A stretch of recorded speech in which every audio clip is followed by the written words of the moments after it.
Bonjour YouTube, bienvenue sur ma chaîne. On se retrouve aujourd'hui pour une nouvelle vidéo. Aujourd'hui je vais vous présenter un fusil. Donc c'est un Carl Gustav en calibre 6.5 par 55 SW. Donc ce fusil il a déjà été largement bien présenté par mon confrère Adrien du French Grenier. Moi on m'a demandé d'en faire une petite vidéo. La personne qui en a fait l'acquisition m'a proposé d'en faire une petite vidéo puisque je dois faire le réglage de ce fusil. Alors j'ai accepté bien volontiers. Voilà. Donc le Carl Gustav, qu'est-ce que c'est? Le Carl Gustav, on les appelle également les Mauser suédois. Voilà. Donc on les appelle les Mauser suédois. Il y en a plusieurs modèles. Ce modèle-là est un modèle de 1896, adopté par la Suède comme arme de dotation le 20 mars 1896. Voilà. Donc c'est avant, en 1894. Si vous voulez, la Suède cherchait un fusil à verrou moderne pour s'équiper, et donc ils étaient avant ils utilisaient des fusils de type Rolling Block, les fusils anglais de type Rolling Block monocoup. Ils ont donc commencé par le Carl Gustav modèle 1894. Ensuite on est passé sur le 1896. Ensuite il me semble qu'on est passé sur le 1898, et ensuite pour finir on est passé sur le M38. M38 c'est la version raccourcie de celui-ci. On va dire c'est un 1896 recoupé. Voilà. Donc c'est un 1896 recoupé. Donc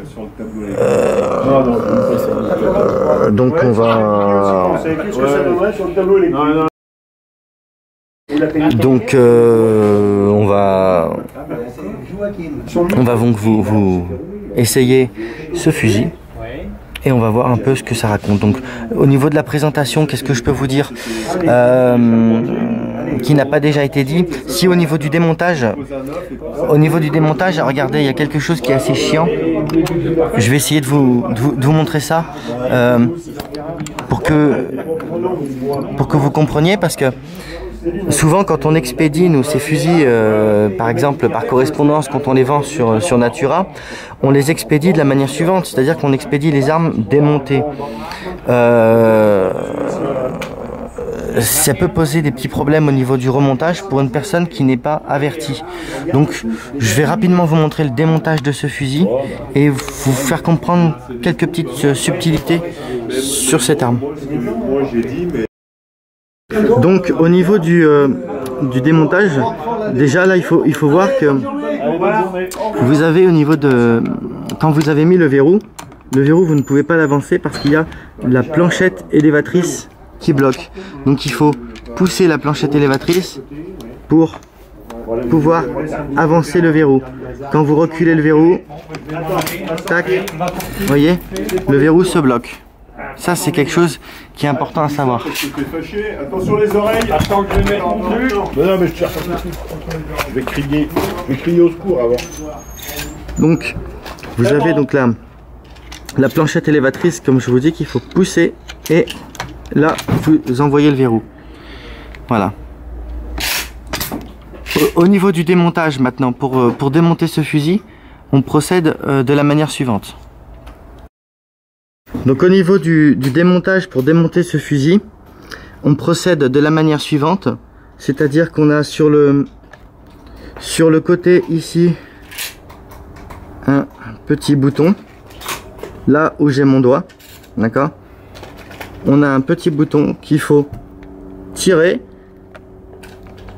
et retirer la culasse. Voilà. Alors sur la culasse, il y a un truc très important à savoir, c'est que vous avez sur le côté ici cette petite pièce. La culasse elle bouge, c'est-à-dire que, et c'est là où vous pouvez avoir un problème parfois au niveau du remontage, c'est-à-dire que quand on vous expédie nous les armes sur Natura, on dit de la manière suivante, c'est-à-dire que l'arme est démontée et la culasse est dans un petit carton séparé, séparé de l'arme. Et la culasse, elle peut bouger. Vous voyez? Vous avez cette pièce là, comme je vous montre, qui bouge. Vous voyez? Et il faut impérativement que la pièce soit comme ça. Que cette partie-là... Attendez, j'essaie de bien vous la montrer. Ah, là, j'en ai pas. Regardez. Par rapport au verrou, voilà. Il faut pas qu'elle soit comme ça, la pièce. Si elle est comme ça, c'est pas bon. Il faut que ce soit tourné comme ça. Voilà. Une fois qu'elle est tournée comme ça, vous reprenez votre... Vous reprenez votre fusil. Je recharge. C'est pas très bon. Vous rentrez votre culasse comme ce faire. Voilà. Là, vous voyez que la culasse, elle est bloquée par la planchette élévatrice. Mais ça fonctionne très bien. Mais je vais le prendre. Voilà. On ferme la culasse et tac, on percute. Et on voit que ça fonctionne très très bien. Alors, vous m'excuserez pour la qualité de visionnage de la vidéo.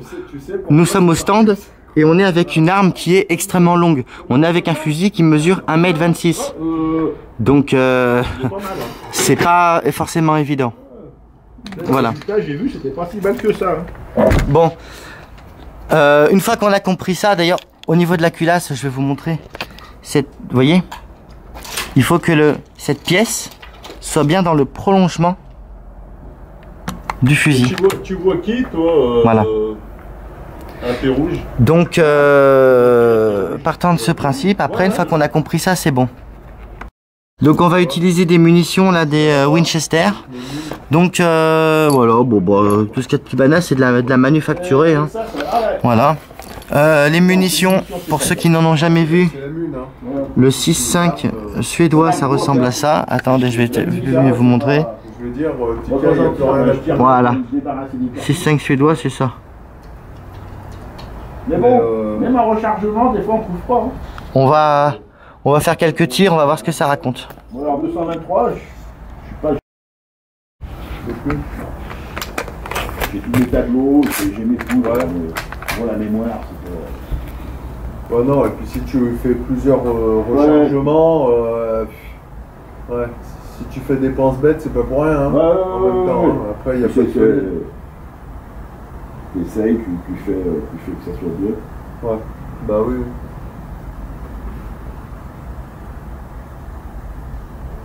Autrement, après le rechargement, ça se fait bien. Après, j'ai une presse, une simple presse, pas une tourelle qui tourne. Ouais. Ah bah oui, c'est une moule. Une fois, j'ai un pote qui m'a donné, j'ai dit, achète tes 9 mm, il m'en a amené en plein sac. J'ai mis 17 heures pour tout refaire. J'ai marqué les heures. Ouais. À la mono. Pour les faire de A à Z, 17 heures. Et il y en avait? Il y avait, j'en sais rien, il y avait mais bon, ça met du temps, hein, la boule de bah moi, avec le cousin, j'ai acheté une presse, on a acheté une Dillon, 600 à l'heure. Avec une tourelle? Ouais. Alors là, c'est que c'est bien... 600 à l'heure. Tu sais, quand tu règles chaque outil, tu fais ta cartouche, une fois que c'est fait comme il faut, tu passes à la tourelle d'à côté, tu règles comme il faut pour que ça fasse bien défini. Et après, une fois que c'est bien tout mis en marche, t'attaques. C'est bon. Il faisait du TSV. Donc TSV, il explosait 300 cartouches le samedi. Tous les samedis, il mettait entre 300 et 400 cartouches. Quoi. Ouais. Ah, c'est sûr que...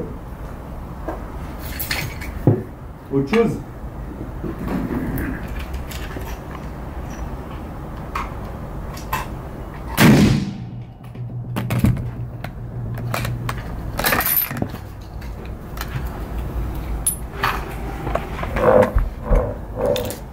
Donc c'est un calibre qui est extrêmement doux. C'est très très doux comme calibre. Ça ne démonte pas l'épaule. C'est un fusil qui est très très agréable à tirer. On va encore en refaire quelques tirs, on va voir ça. Ah ouais, il met juste le coup de... Ouais. Là, il tire trop dans le trou, ça fait plaisir. Ouais. C'est une belle carabine, bon, bah, la carabine elle est 7000 balles, la lunette elle a envolé autant. Il y a ça aussi, ça, hein. Et, oh, trou dans le trou. Ouais, tu dis...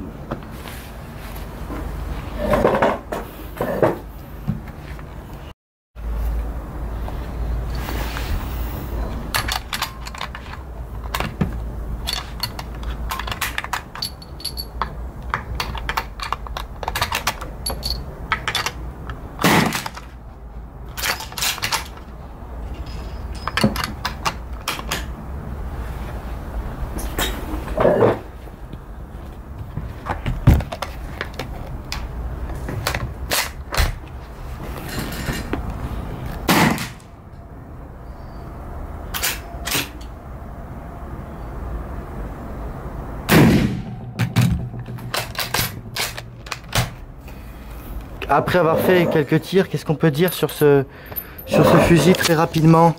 Que c'est une arme très sympathique pour le tard. Moi, c'est quelque chose que je vous conseille. Si vous êtes un passionné de fusil Moser, c'est très intéressant.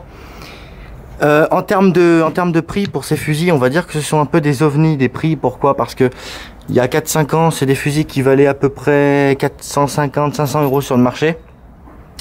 Ensuite, ce qui s'est passé, c'est des États-Unis, un marchand américain a récupéré. Donc effectivement, un marchand américain avait acheté tout un lot, ce qui veut dire qu'aujourd'hui on les trouve à, moi sur Natura, vous les trouvez à 1500 sur Natura, un peu moins cher en direct, voilà.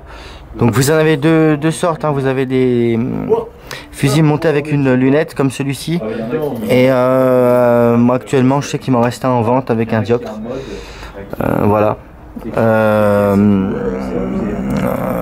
Sinon, qu'est-ce que je peux vous dire de plus?